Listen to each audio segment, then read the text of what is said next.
Pagi ni hamba nak tering pokoknya ni.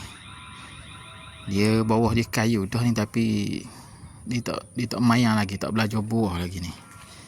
Pasal dia punya pelepah dia kepik di pokok jambu kolok.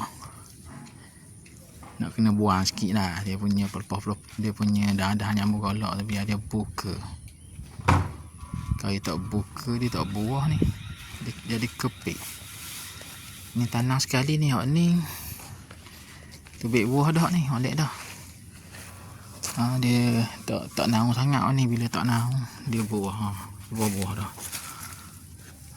Dia belajar mayang. Nyo muda dia ni mahai. 4-5 hias putih, 6 hias putih lah ni nyo muda. Nyo kering 3 hias setengah putih. Siap parut. Kadang kita tanam sekali dulu ni. Ni dia tak kepik mana. Buah dah. Lebih buah. Ni hak baru lagi. Dia dahan dia, pelepah dia ni tak kepik, dia comel. Ni. Kita start tering lah. Kita start buang dahan-dahan hak menyebabkan pelepah dia tak dia nak buka. Pakai tangga. Kita pakai tangga, kita naik sikit, kita potong dahan tu. Dahan hak naung ni lah. Hak kena ke pelepahnya ni, biar dia buka. Kita bagi dahan dia buka sikit, pelepah dia buka. Jangan dia ketak sangat, bagi ada rongga-rongga sikit. Lepas tu nak kena selit batu bepang tu, batu-batu celah-celah pelah dia, biar dia buka tu. Dia buah. Kalau tak buka, tak buah ni nyo ni.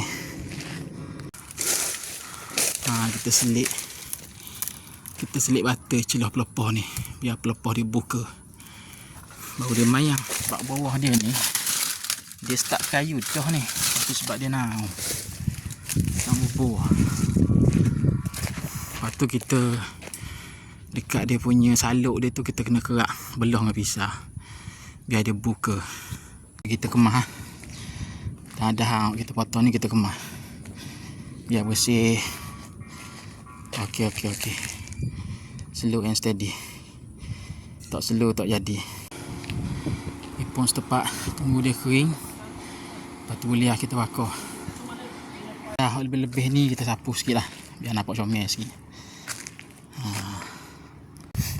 Okey. Dah siap. Sapu-sapu, kemah-kemah dahan-dahan pelepah-pelepahnya. Cuci habis dah. Sedap mata memandang sikit. Nyo pun dah ada buah.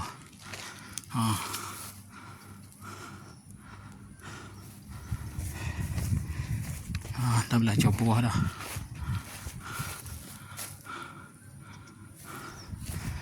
Ni je ni. Kayu dah tapi tak berbuah lagi. Kita kena ajar dia.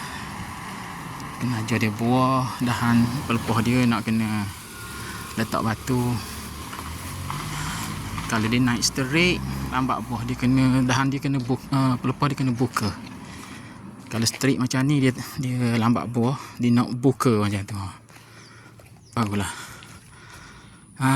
Okey. Okey, beres.